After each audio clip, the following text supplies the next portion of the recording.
Amém. Os irmãos podem abrir agora suas Bíblias em João, Evangelho de João, capítulo 15, novamente.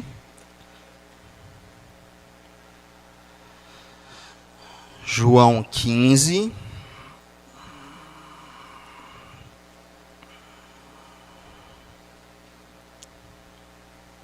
Verso 2.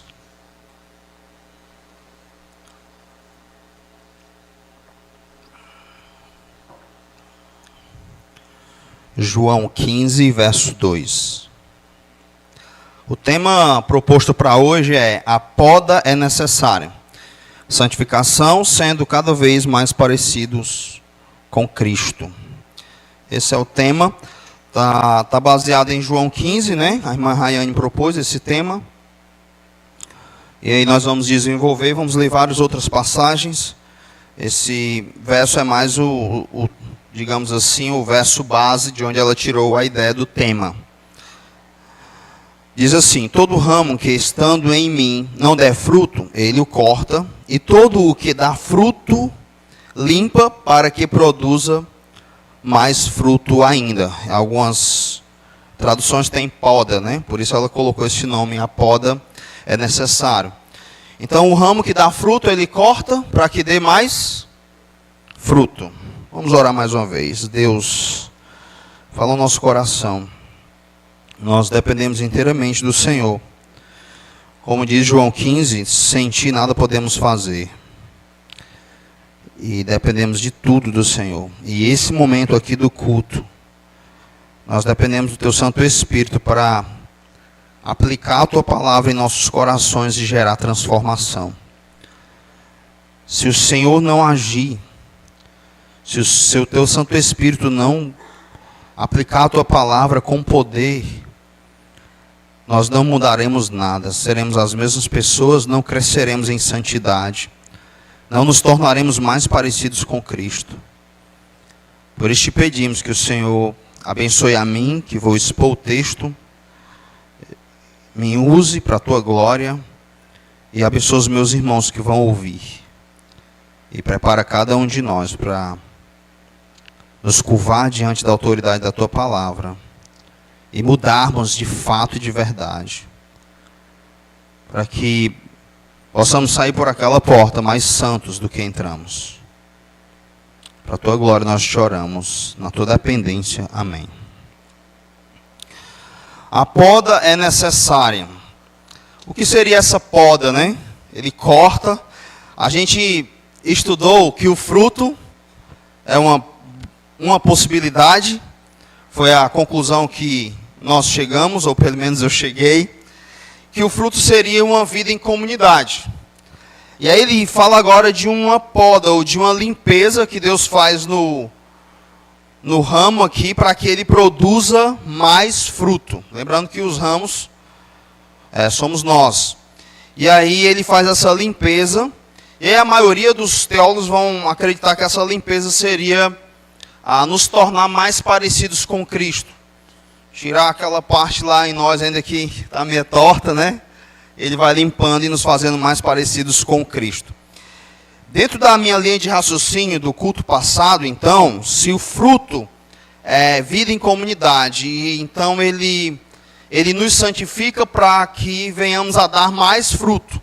Então ele nos santifica para que a gente viva mais em comunidade. Nós estamos no mês de missão. E o que isso tem a ver com missões? É que Deus, ele está em missão, e a vida em comunidade é que proclama o Evangelho. Uma igreja sadia, que sabe viver em comunidade, é uma igreja que vai cooperar com a missão de Deus. Vocês devem lembrar que na igreja de Antioquia, vai narrar Atos, havia muitos o quê? Quem lembra? Mestres. E no meio daqueles mestres ali, Deus diz o quê? Separai-me a Saulo, a Paulo e a Barnabé para a obra que os tenho reservado. Então, a igreja sadia, ela consegue produzir bons obreiros e apoiar a obra missionária e dar bons frutos. Pensando na igreja de Jerusalém, Você tem uma igreja ali que está nascendo com os apóstolos, e essa igreja, quando sofre uma perseguição e ela se dispersa, você vai ter uma igreja nascendo em Antioquia. Essa igreja que nasce em Antioquia são de cristãos que só estavam fugindo. Então você não vai ter ali experts em teologia, ou você não teve um missionário enviado para lá. O meu ponto aqui é que uma igreja sadia de Jerusalém tinham cristãos sadios que saberiam ser igreja onde quer que eles estivessem. Então eles foram dispersos numa perseguição e lá nasce uma igreja. Eles se reúnem lá, entendem o chamado deles, vivendo suas vidas comuns, tentando sobreviver em meio à perseguição, e nasce uma igreja ali. Essa igreja frutifica muito, então eles mandam Barnabé até lá, de Jerusalém, para olhar como é que estão as coisas. Barnabé traz Saulo, e essa igreja vai crescendo, crescendo, até que a igreja de Antioquia, que nasceu dessa forma, por cristãos comuns, e é lá que esse nome cristão vai nascer. Eles começam a ser chamados de cristãos, porque viviam parecidos com Cristo, e é dessa igreja então que começam as viagens missionárias do apóstolo Paulo. Então uma igreja sadia, uma igreja que sabe viver em comunidade, ela então vai cooperar com a missão de Deus. Vocês vão concordar comigo que uma igreja que as pessoas vivem brigando, se dividindo, como é que uma igreja dessa vai cooperar com a missão de Deus? Não tem como, concorda? Uma igreja que está todo mundo em guerra, as pessoas vêm para o culto à força, amarguradas, uma torcendo para a outra cair, puxando o tapete do outro, fofoca, e por aí vai, pecado dentro da igreja.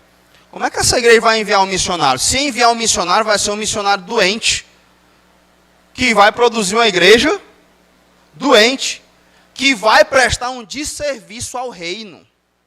Vocês devem conhecer algumas igrejas que seria melhor que elas nem existissem, porque elas trazem uma má fama para o evangelho. Muitos obreiros são enviados para o campo que nunca deveriam ter sido enviados, que trazem uma má fama para o evangelho e, infelizmente, prestam desserviço ao reino de Deus, trabalham na contramão da missão de Deus, tá? Manchando o nome do evangelho. Então vamos tentar desenvolver aqui essa poda que é necessária e entender dentro desse contexto de João 15, que nós já vimos que o fruto seria essa vida em comunidade. Entender então como é que essa poda é feita. A grande questão é que a poda é para que demos mais frutos. Então, quando você começa a frutificar entendemos que é viver em comunidade. Então, quando você começa a frutificar, viver em comunidade, você vai ser o quê? Podado, cortado, para que você dê mais fruto. E aí, esse processo de ser podado, cortado, é um processo doloroso. Então, quando você vive no meio da comunidade, isso vai doer. Nós cristãos somos como porco-espinho. Quando a gente se une, o que acontece com dois porcos-espinhos quando se unem? Alfineta um outro. Certo? Alfineta. Então, é muito fácil convivermos sem termos familiaridade. A coisa mais fácil do mundo. Eu sou a pessoa mais legal do mundo para você. A gente só conversa ali e depois você vai embora. Rapaz, aquele pastor é tão simpático. É tão legal. E você também é gente fina demais. Até que um dia nós venhamos a nos reunir na nossa casa, passar um dia junto. Você me pega num dia estressante, um dia que o José não deixou eu dormir, que eu já amanheço com a cara.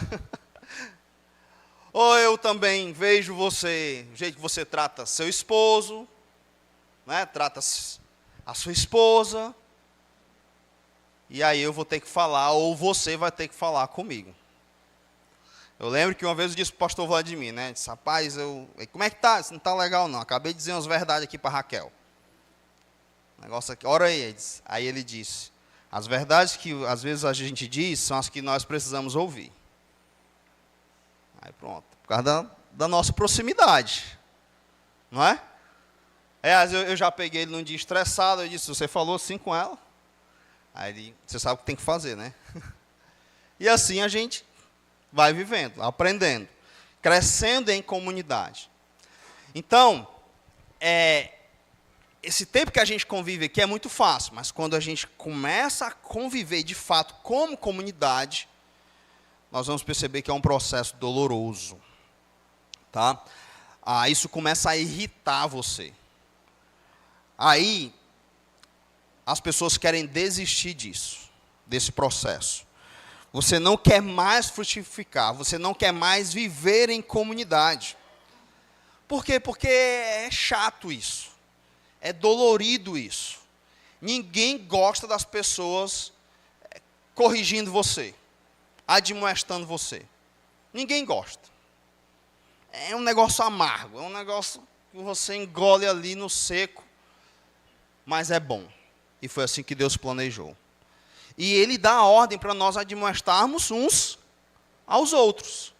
Mas é um negócio que ninguém gosta de fazer, com medo de levar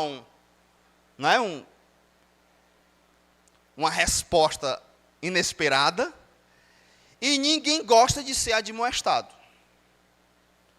Então, as comunidades, como é que elas vivem?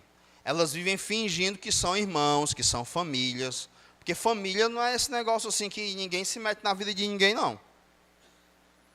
Família, a gente se mete na vida do outro. Eu lembro que uma vez a Ruth era bebezinha e eu postei um vídeo da Ruth me batendo. Vou postar logo no grupo da igreja. E eu rindo com aquilo. Aí no culto seguinte, a irmã Natália me chamou. Disse, pastor, que dali não é um bom modelo. Você tem que corrigir, você não pode deixar seu filho fazer isso. Amém, irmã, obrigado. Nunca mais eu posto. Nunca mais vou deixar ela fazer isso. Certo? Então, você vai visitar o irmão, aí vê o menino lá puxando o cabelo da mãe, batendo. Aí você vai dizer o quê? Irmão, você precisa criar essa criança na disciplina e administração do Senhor.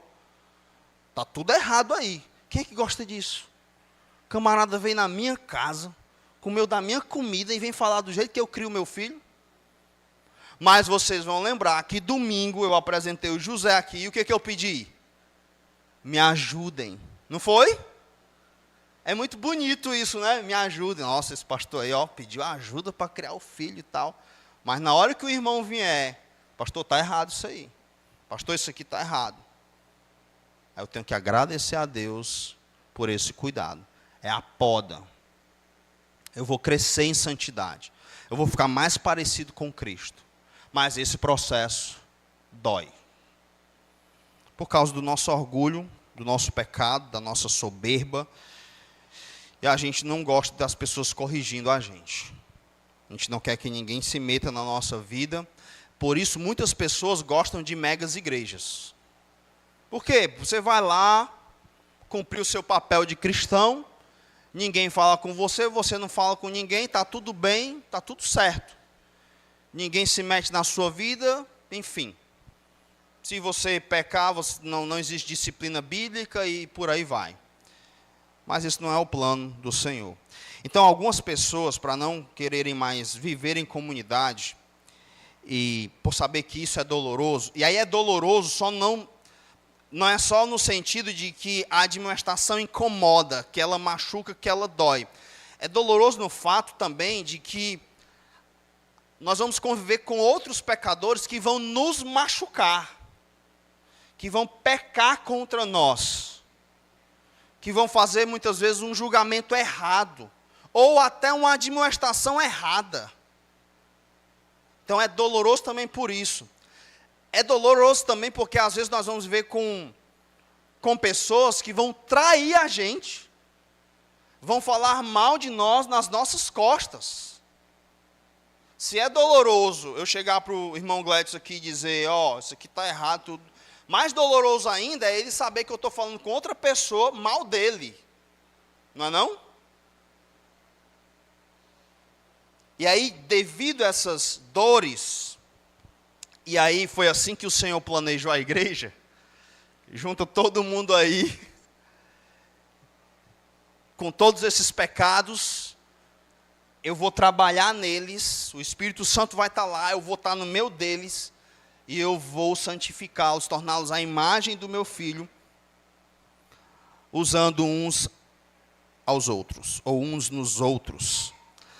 Então, alguns, por conta dessas dificuldades, eles querem seguir carreira solo. Eles preferem se afastar, se reservar. Eles preferem dizer, eu estou servindo a Deus, eu estou na missão de Deus, mas sem a igreja.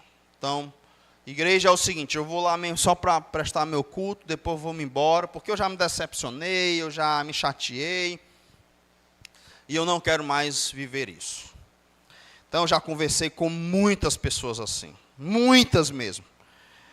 Ah, pastor, você não sabe o que eu passei. Ah, pastor, isso aqui. Ah, pastor, já fui machucado demais, traído. Então, eu não quero mais conversa com o negócio de igreja. Eu quero mesmo só, me deixe quieto aqui, pastor. Só mesmo cultuar a Deus, depois vou me embora, pronto. Não quero negócio de chamego com crente aqui, gente na minha casa ou na casa de alguém. Não, não quero isso. Só que aí você está indo contra tudo que Deus planejou quando Ele pensou em igreja. Você está indo contra tudo que Deus planejou quando Ele pensou em fazer a missão dEle. Então, passa aí, você está em João 15, passa aí 2 páginas. Chega em João 17, esses textos a gente falou já no domingo passado, mas eles são necessários hoje. Para refrescar nossa memória de que não é possível viver carreira solo. E aí, quando eu penso em carreira solo, eu não estou pensando só em pessoas que não estão congregando ou não vão à igreja. Não. Existem pessoas, talvez até aqui entre nós, que estão nessa postura de defensiva. Que estão ali no seu mundo. Ah, estou na igreja aqui, mas eu não quero me envolver com ninguém da igreja, com nada da igreja. Mas olha só como Cristo ora. Então, verso 21 do capítulo 17. Digo melhor, verso 11 logo. Já não estou no mundo, mas eles continuam no mundo, ao passo que eu vou para junto de ti. Pai Santo, guarda-os em teu nome, que me deste, para que eles sejam, o quê? Um. Como? Como nós, a Trindade é o padrão de unidade. Então, como é que a Trindade vive? Ah, mas a Trindade é santa, pastor. Sim. E daí?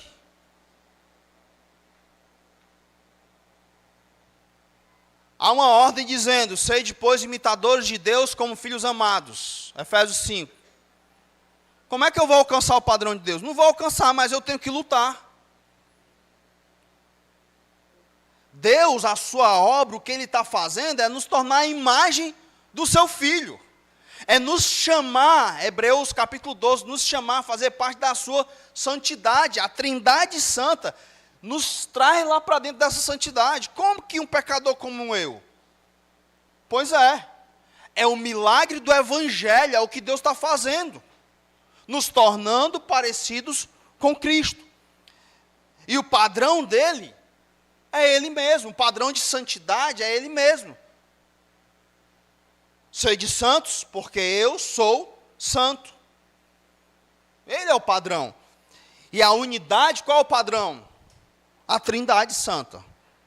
E Jesus ora por isso. Ele pede isso a Deus. Ele trabalha nisso e Ele ora por isso. Faz com que eles sejam um, assim como nós. Ah, isso é impossível de acontecer. Vai falar isso para Ele. Vai falar isso para Deus. Vai falar isso para a obra que Ele realizou. Ele acredita nisso. Ele ora por isso. E Ele sofreu por isso. Verso 21. A fim de que todos sejam, e como és tu, ó Pai, em mim e eu em ti, também sejam eles em nós, para que o mundo creia que tu me enviaste. Está vendo aqui a missão de Deus? O evangelho sendo pregado através da unidade da comunidade. É incrível isso aqui. Verso 22. Eu lhes tenho transmitido a glória que me tens dado, para que sejam um, como nós somos. Eu neles e tu em mim, a fim de que sejam o que? Aperfeiçoados na unidade, para que o mundo conheça que tu me enviaste e os amaste, como também amaste a mim. Então a mensagem do evangelho para o mundo começa numa igreja que vive em comunidade, em unidade, buscando o padrão incrível e inalcançável da Trindade Santa. Jesus acredita nisso, sofreu por isso. Essa é a base de como o mundo vai conhecer a obra redentora, o evangelho, e ele está trabalhando nisso. Aí nós, igreja, cristãos, às vezes não acreditamos nisso, fugimos disso, não movemos uma palha para que isso aconteça. E aí você quer dizer, não, estou servindo a Deus, estou pregando o evangelho e tudo, está aqui. Foi Jesus que disse. Como é que o mundo vai crer que tu me enviaste? Que tu os ama? Você diz, ó, Deus me ama. Está aqui. Vive em comunidade, em unidade, eles sejam aperfeiçoados, para que o mundo conheça que tu me enviaste e os amaste. Incrível isso, irmãos. Então você está trabalhando nisso? Ou você está vivendo carreira solo? Veja Efésios capítulo 3 agora. Em como Deus pensa na sua missão, em tornar o seu nome conhecido por meio da sua igreja. Efésios 3. Vamos ler a partir do verso 8. A mim, o menor de todos os santos, me foi dado esta graça de pregar aos gentios o evangelho das insondáveis riquezas de Cristo. Isso aqui é Paulo falando. E manifestar qual seja a dispensação do mistério, ou a administração do mistério, desde os séculos, oculto em Deus, que criou todas as coisas, para que, pela igreja, a multiforme, as muitas formas da sabedoria de Deus, se torne o quê? Conhecida. Então, Deus, Ele quer que a sua sabedoria, as muitas formas da sua sabedoria, se tornem conhecidas. E Ele vai fazer isso através de quê? Da igreja. E esse mistério aqui que estava oculto em Deus, adivinha o que é? A igreja. Que é a união de todos os povos em um único povo. E aí Paulo está dizendo que ele é um privilegiado por Deus ter revelado isso para ele, e ele poder então pregar as insondáveis riquezas, o evangelho, por meio da igreja. Então não existe carreira solo. Paulo nunca abandonou a igreja. Ele ia para a sua viagem missionária, pregava, e voltava para prestar contas na igreja que o enviou, o apóstolo Paulo. Abra agora comigo Atos, capítulo 2. Volta, tá? Você está em Gálatas, em Efésios, você vai voltar agora. Vai lá para Atos, que está depois de João. Atos, capítulo 2. Olha que fantástico aqui.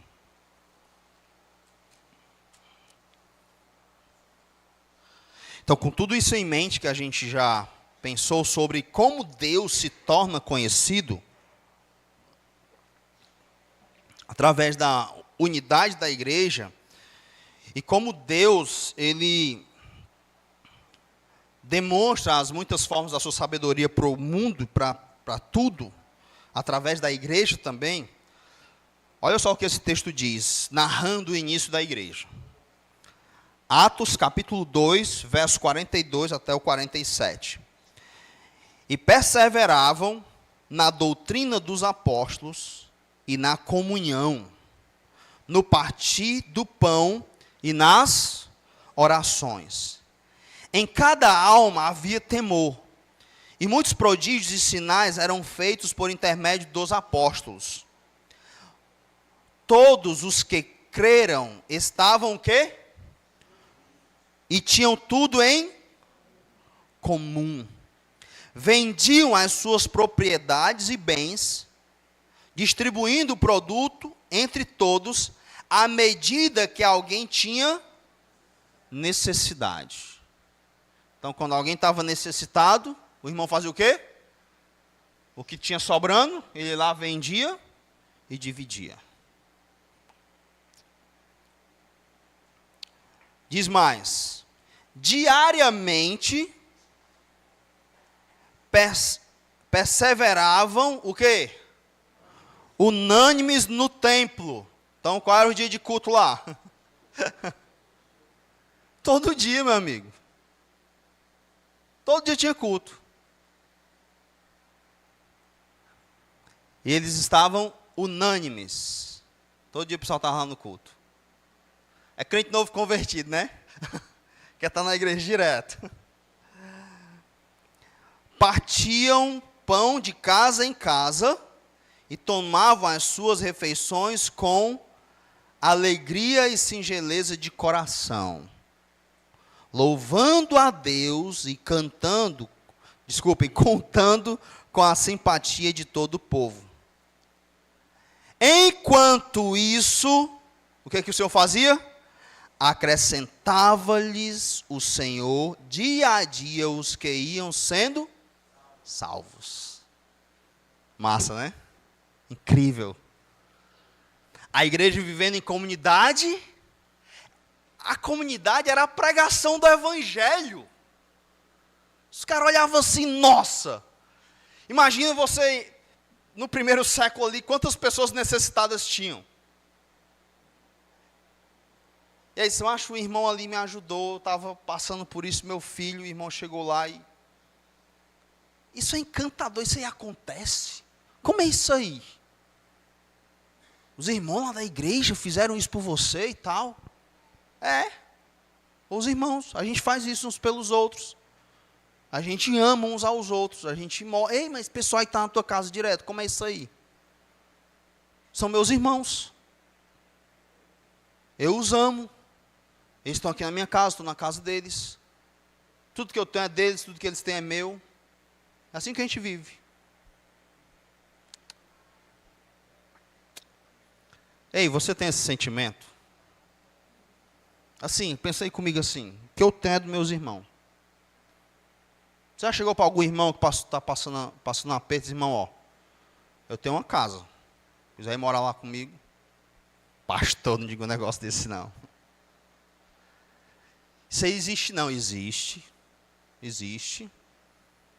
Não existe não, irmãos? Existe. Já teve irmão aqui entre nós que ficou sem lugar.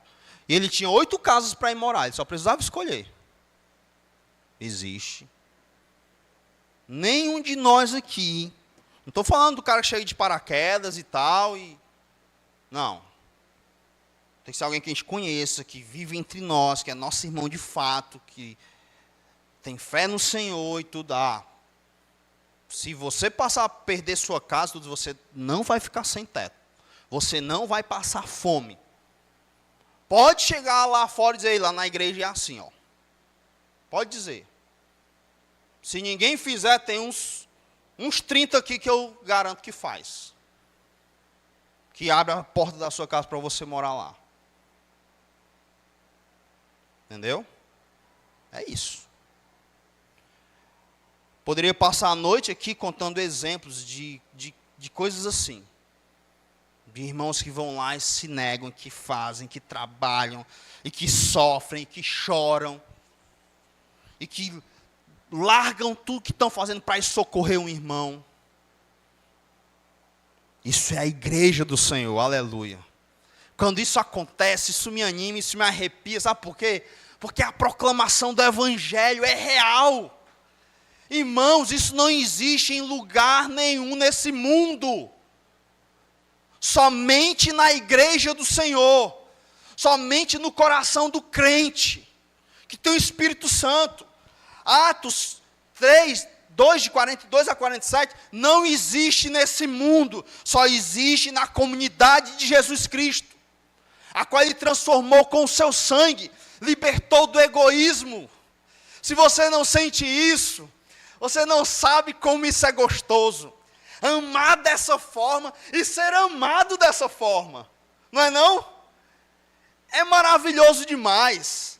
Talvez você nunca se sentiu amado, nem por seu pai, nem por sua mãe. Talvez o ambiente que você vive, as pessoas só valorizam você pelo que você tem. Pois bem, na igreja do Senhor, nos redimidos, nos crentes fiéis, você pode sentir o amor de Deus através deles. E você pode amar dessa forma. Olha Atos capítulo 4 agora, verso 23.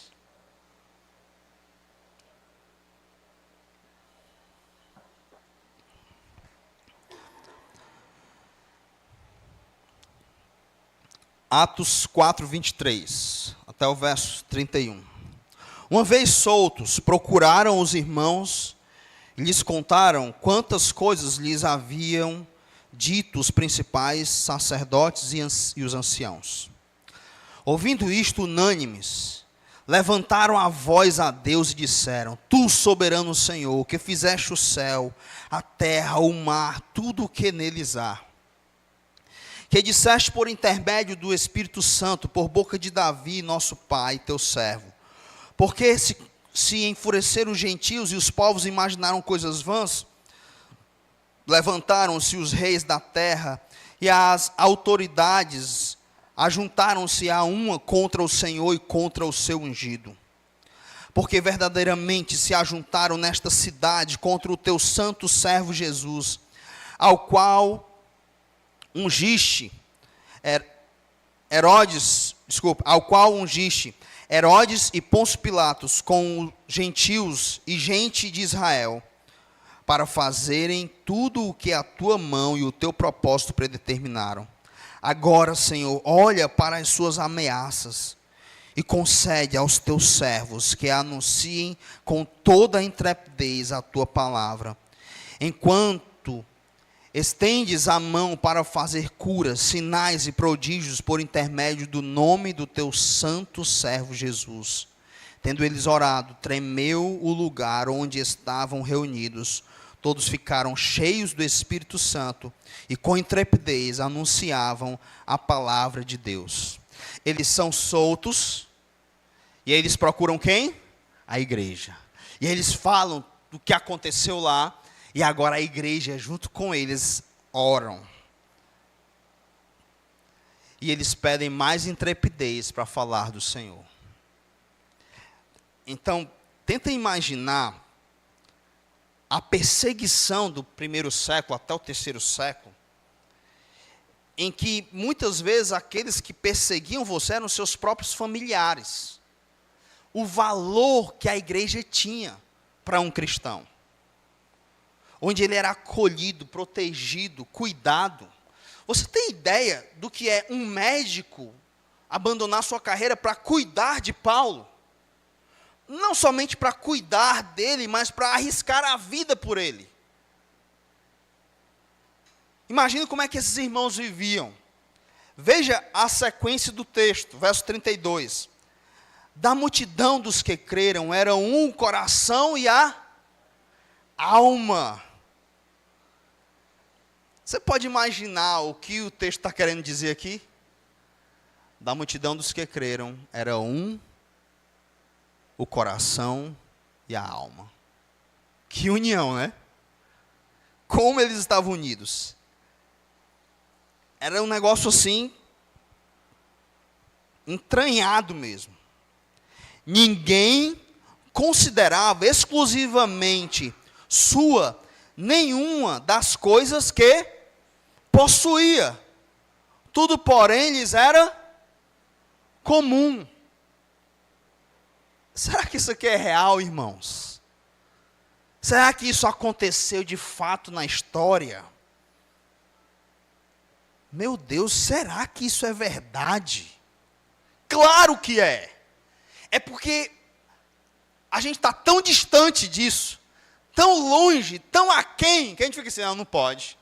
Porque esse negócio aqui não anda nem perto da minha mente, nem do meu coração. Então, deve ter uma outra interpretação.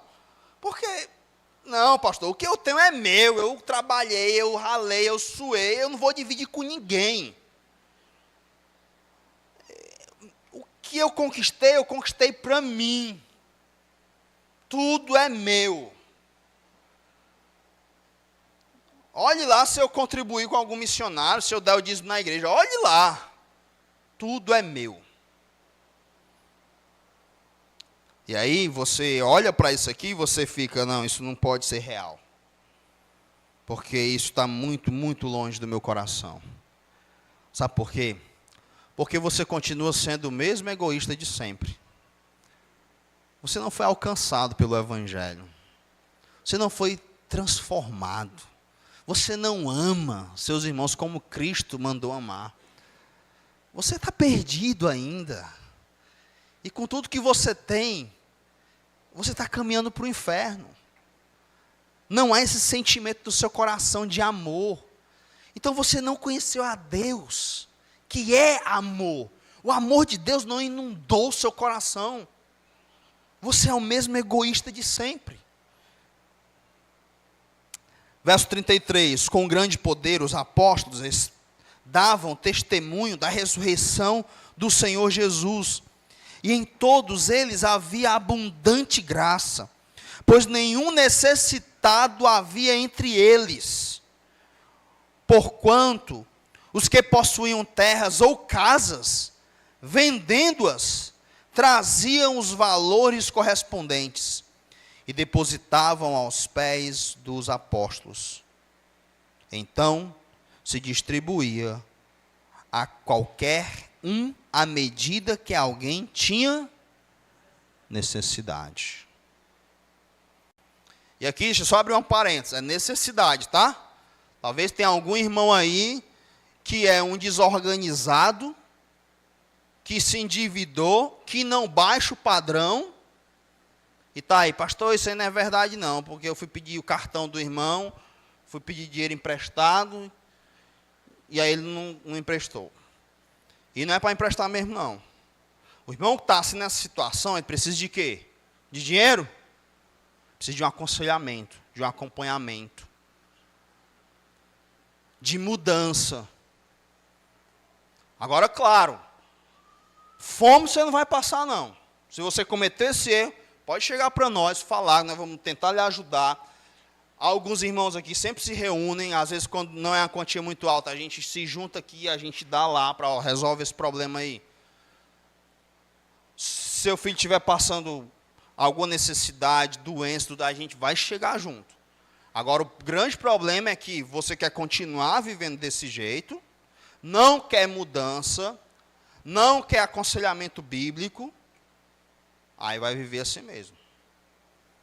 E os irmãos têm que ter cuidado com isso também, que às vezes a pessoa está descontrolada, sai pedindo dinheiro a um e a outro, enganando todo mundo. Cuidado com isso, tá? Então, irmão, vamos sentar aqui. Sabe o que está acontecendo? Às vezes tem gente que diz assim, né? Eu queria esse dinheiro aqui e tal, e tal. Aí a pessoa vai perguntar, o que está acontecendo, irmão? Rapaz, vai emprestar ou não vai? Eu disse, mas é o meu dinheiro que eu... Não é assim, não. Tem gente que se magoa logo. É um orgulhoso, desorganizado, que não quer ajuda. Quer só pegar seu dinheiro e gastar. E continuar na mesma vida. Certo? Então, necessidade é uma coisa. Certo? O texto aqui está falando de pessoas necessitadas. Estavam passando dificuldade. Não eram pessoas desorganizadas que... Aí você vai lá, O irmão deixou cortar a energia. Aí você chega lá e tem uma TV na sala, uma TV no quarto, outra na cozinha. Tem que fazer o quê? Vender as TV para pagar energia. Não é um necessitado. Aí o ruim do conselheiro é isso. Que ele chega e ele manda vender as coisas. Aí o pessoal disse que o conselheiro não tem coração. Tá? Então, muito cuidado com isso. O contexto aqui era de pessoas necessitadas. E, de fato, nós jamais devemos alguém passar fome entre nós, faltar vestimento entre nós, faltar teto entre nós. Se fizermos isso, estamos negando a fé e pecando contra o Senhor. Tá? A igreja do Senhor, ela vive como uma comunidade, como uma família, e ninguém no meio dela deve passar fome, deve passar necessidade. E aí ele vai dar o exemplo de Barnabé. José, a quem, verso 36, a quem os apóstolos deram o sobrenome de Barnabé, que quer dizer filho da exortação, levita natural de Chipre, como tivesse um campo vendendo, trouxe o preço e o depositou aos pés dos apóstolos. Não tem vida frutífera, não existe poda longe da comunidade. Deus planejou a igreja assim. Tá? O mesmo texto que diz que Barnabé vendeu e depositou aos pés dos apóstolos, vai narrar o texto de alguém que ofertou só para aparecer. E morreu ali. E a igreja foi visitada com grande temor, por causa do juízo de Deus. Então, você vai encontrar Barnabés na igreja, mas você também vai encontrar Ananias e Safiras, que não tem um coração generoso, tem um coração orgulhoso, que quer ofertar para aparecer. Nós recebemos uma grande oferta aqui na igreja para a reforma. E uma das coisas que o irmão pediu, eu disse, ninguém pode saber que fui eu. Achei isso muito legal. Muito legal. Ninguém. Então, nem eu, sou o pastor, sei. Só o tesoureiro sabe. A condição dele, ninguém pode saber. Tá?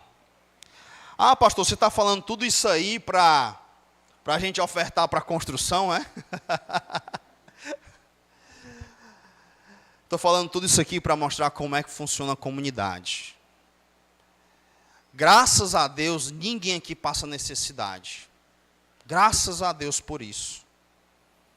Eu estava até dizendo essa semana, glória a Deus que Ele, na sua soberania, decidiu que eu não ia passar fome, porque eu sou fraco para passar fome. Quero logo desmaiar. Graças a Deus que na soberania dele, Ele decidiu que essa igreja aqui não tivesse necessitados. Porque tem igreja que tem gente que passa fome. Tem igrejas necessitadas. E aí Deus, na sua soberania, fez isso. Mas nós temos que ter um coração assim, ó. Que se um dia for preciso passar por isso, o nosso coração tem que ter essa disposição. Porque é o que o Evangelho faz, é a transformação que ele faz. Então dá para você saber se o Evangelho está na sua vida ou não. Mesmo eu não precisando vender meu carro para ajudar alguém. Mas essa disposição tem que estar no meu coração. Então, quando nós estamos no meio da comunidade, e é assim que a comunidade funciona, não tem como viver isso fora dela, a missão de Deus acontece a partir da comunidade. A gente viu esses textos, como Deus está trabalhando, tornando-se conhecido através da sua igreja, da forma que ela vive. É no meio dela que Deus vai então nos podando, vai nos santificando, nos fazendo mais parecidos com Cristo, e assim nós vamos poder frutificar, ou seja, viver mais em comunidade. Quando você passa nesse processo doloroso de ser machucado por uma admoestação, sente o cuidado das pessoas, entende que isso é amor, você não quer mais sair disso, você quer entrar mais. Alguns se assustam e se afastam logo. Não, esse pessoal aqui está se metendo na minha vida e tal, e você se afasta, aí você perde. Passa por esse processo, aprende isso. Você vai começar a perceber o amor de Deus através das pessoas. E você vai querer mais isso. Porque a poda acontece dentro da comunidade. Mateus 18, se o irmão pecar contra ti, o que você faz? Vai tu e ele só exorta. Se não se arrepender, leva 2 irmãos lá. Olha só a poda acontecendo. Dentro da comunidade. Gálatas 6, 2. Se você pegar algum irmão pecando, o que você tem que fazer? Você tem que ir lá, admoestá-lo, encaminhando ele com espírito de mansidão, para que você não caia no mesmo pecado. Verso 2, carregai as cargas uns dos outros, e assim cumprireis a lei de Cristo. Olha a poda acontecendo. Você me vê pecando, o que você faz? Você me admoesta. Se eu ver você pecando, eu admoesto você. E assim nós vamos crescendo, ficando parecidos com Cristo. E aí há muitas formas da sabedoria de Deus vai se tornando manifesta ao mundo. Porque se reúne aqui um povo santo, que se admoesta. Filipenses 4:1. Rogo a Evode e a Sintique que pensem concordemente no Senhor. E Clemente, por favor, as auxilies nisso. Olha a poda acontecendo. 2 irmãs estavam brigadas. E aí Paulo escreve uma carta para a igreja e diz, ajuda essas irmãs aí. Elas estão brigadas. Por favor, sentar as 2 aí. Isso é incrível demais. Tinha 2 colegas meus, na antiga igreja, e eles estavam brigados, por causa de um livro. Cuidado aí quem empresta livro, tá? Então emprestou o livro para o outro, deu uma confusão e tal. E eu lembro que aí estava difícil, que eles faziam parte do mesmo pequeno grupo, e estavam sem se falar. Eu disse, como é que resolve isso? E aí Deus é tão bom, que eu fazia parte de um negócio de acampamento, e eles me mandavam conteúdos cristãos. E eles me mandaram uma história incrível, de um homem que construía pontes. E ele chegou pedindo emprego, aí o cara disse, rapaz, constrói um muro ali, para eu nem ver a cara do meu irmão que está lá do outro lado. Estou brigado com ele, a fazenda dele lá, que é a minha, eu quero que você faça o muro. Aí ele saiu, quando ele voltou, o camarada tinha construído uma ponte. Ele disse, eu mandei te fazer um muro. E você fez uma ponte. Quando o outro irmão viu que ele tinha feito a ponte, achou que ele queria se reconciliar, veio correndo, e os 2 e tal. Eu recebi esse negócio, eu achei legal a história, eu vou juntar os 2 e vou contar essa história. E aí eu fiz a ponte. E eles ficaram em paz agora. A poda acontecendo. A poda acontecendo. Estavam dentro da igreja brigados. E aí Deus usa um irmão que vai lá e corrige, que vai lá e cuida. Lembra de Tessalonicenses 5? Abre comigo lá para a gente já ir encerrando. Olha que incrível isso aqui. A poda acontecendo dentro da igreja, para que haja mais fruto e mais comunidade.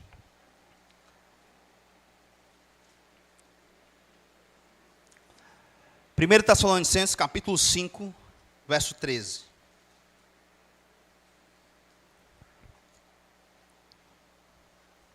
Vou ler a partir do 12. Agora vos rogamos, irmãos, todos acharam, amém? Irmãos, que acateis com apreço os que trabalham entre vós, e os que vos presidem no Senhor e vos admoestam. E que os tenhais com amor em máxima consideração por causa do trabalho que realizam. Olha só o que ele diz. Vivei em paz uns com os outros. Exortamo-vos também, irmãos, a que admoesteis os insubmissos. Submisso aqui é o cara que não quer nada. Você vai lá e admoesta ele, ei, se ajeita. Consoleis os desanimados. Sabe aquele irmão que está desanimado? Você vai lá e anima ele. Fala de um texto da palavra. Ampareis os fracos. Os irmãos fracos. Você vai lá e ampara ele. E sejais longânimos para com todos. Tenha paciência com todos. Tem uns que crescem ligeiro, tem outros que demoram. Tem uns que você tem que ensinar 1000 vezes a mesma coisa. Às vezes tem gente que vem reclamar porque eu tenho muita paciência com outra ovelha. Mas quando é com ela, pastor, eu só tenho muita paciência com essa ovelha aí. Aí você olha no espelho, né? Então você vai cuidar dos fracos, vai amparar os fracos.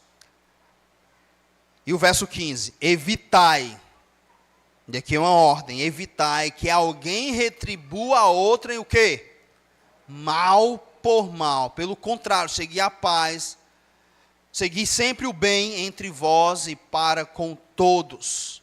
Então o irmão chega para vocês, eu estou aqui irado, o irmão Gladys fez isso aqui comigo e tal, eu vou lá e ele vai ouvir umas verdades e tudo. O que é que o texto disse? Evite que alguém pague o outro mal por mal. Você não pode fazer, não, vou me meter nisso, não. Não tem nada a ver com isso. Não, você tem que evitar. E aí você vai lá cuidar da situação. Vem cá, vamos sentar os dois aqui, vamos resolver isso aqui. Como crentes. É assim que o povo de Deus age. E aí a poda vai acontecendo. Aí eu te pergunto, você está fazendo parte disso? Se você é filho de Deus, de fato, não tem como fugir disso. Não dá para se apartar disso. A poda vai acontecer dentro da igreja. Hebreus 3 vai falar a respeito disso, que você tem que cuidar uns dos outros, para que não haja um coração incrédulo. Quanto mais vede que o dia se aproxima, então você tem que ir lá e cuidar. Os textos que nós lemos aqui, Hebreus 12, a partir do 14, ele vai dizer, segui a paz e a santificação, sem a qual ninguém verá o Senhor. Aí cuidem para que nenhum de vocês seja como profano como foi Esaú. Eu tenho que cuidar para que a Martinha não seja profana como Esaú. Ela tem que cuidar de mim para que eu não seja profano como foi Esaú. É a poda, é o cuidado, é a comunidade. E isso vai nos tornando parecidos com Cristo. Vai nos ensinando a amar mais uns aos outros. Porque nós estamos preocupados uns com os outros. Nós estamos crescendo juntos, isso é legal demais. É incrível demais viver em comunidade. À medida que eu me jogo no meio da comunidade, dentro desse mar de imperfeições, é lá que Deus vai me aperfeiçoar. É lá que as pessoas vão ver os meus defeitos, os meus pecados, e eles vão me ajudar e vão evitar que eu cometa o mal, eles vão evitar que eu tenha um coração profano como o de Esaú. E assim nós vamos crescendo. Daí há mais vida em comunidade, mais fruto, mais testemunho do Evangelho. Aí as pessoas vêm conviver com a gente e elas vão ver como nós nos tratamos, como nós nos cuidamos. Que é isso? Como é isso? Isso é real, é. Foi o Evangelho de Jesus Cristo. Foi o amor de Deus. Você pode até tentar viver uma vida à parte da igreja, mesmo frequentando a igreja. Mas viverá uma vida amarga, solitária, sofrida, sozinha. E a poda? Se eu sou filho de Deus, vai acontecer mesmo assim? Vai. Deus ainda assim vai podar você. Mas você nem vai perceber o amor de Deus. Vai sofrer amargamente, numa vida muito infeliz. Pastor, que coisa triste isso que o senhor está dizendo. Já vi muitas pessoas assim. Muitas. Perderam o amor pelo povo de Deus, pela igreja. Aí estão lá sofrendo. É legal sofrer com vocês, não é não? Sofrer junto com vocês. Ver o que Deus está fazendo na vida de cada um. Isso alegra a gente. Aí a gente se reúne. Às vezes vão ter momentos, vou ter que tratar isso, vou ter que ter aquela conversa difícil. Mas é assim que se constrói uma amizade. Não é não? É assim que se constrói um relacionamento sólido. Amizades superficiais, colegas, você encontra em toda esquina, na fila de um banco. Mas amigo de verdade, como Cristo nos chama de amigo, só no meio do povo de Deus é possível. Não existe isso. Ah, pastor, eu tenho um amigo lá meu que é descrente e tal. Não. Só existe amizade de fato verdadeira dentro do conceito da amizade bíblica, de que um amigo dá a vida pelo outro amigo. sem nenhum interesse, por causa de que temos um Salvador em comum. Só acontece no meio do povo de Deus. E assim, meus amados irmãos, se nos lançarmos dentro da comunidade, Ele vai nos podar, vai nos fazer dar mais fruto, viver mais em comunidade, nós vamos crescendo e tornando, isso vai se tornando cada vez mais gostoso. E aí, enquanto nós vivemos num mundo quebrado, que caminha para a morte, nós podemos ter esse lenitivo, esse alívio, de estar no meio do povo de Deus, se alegrando, servindo a Deus, crescendo, se santificando, vendo os outros crescerem, ajudando os que caem. Nossa, que coisa maravilhosa, enquanto aguardamos o nosso Salvador. E aí vai ser incrível naquele dia. Todos nós aqui desejamos que Jesus volte hoje, que o arrebatamento fosse agora. E aí a gente junto aqui, aí, nossa, ia ser demais. E a gente se ama tanto e a gente quer que isso não acabe. Mas alguns de nós podemos partir logo. Mas sabe qual a promessa que temos? É que nós não vamos preceder os que morreram, os que dormem. Eles vão ressuscitar e juntos nós vamos encontrar o Senhor nos ares. Já pensou? Então o meu sonho de subir e encontrar Cristo junto com o pastor Vladimir, se ele partir primeiro, ainda vai ser realizado. O meu sonho de subir junto com a minha esposa, com os meus filhos, com a minha igreja, com o meu povo, ainda vai ser realizado. Porque quando a trombeta soar, aqueles que partiram de entre nós vão ressuscitar primeiro. Depois nós, os vivos, seremos arrebatados juntamente com eles a encontrar o Senhor nos ares. Consolai-vos uns aos outros com estas palavras. Amém. Vamos orar. Ó Deus, como Tu és bom. Em todo o tempo Tu és bom. Nesse mundo amargo e hostil, egoísta, o Senhor nos trouxe para dentro da Tua família, para aprendermos sobre o amor,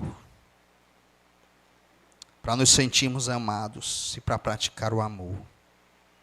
Obrigado por isso. Muito obrigado, Pai.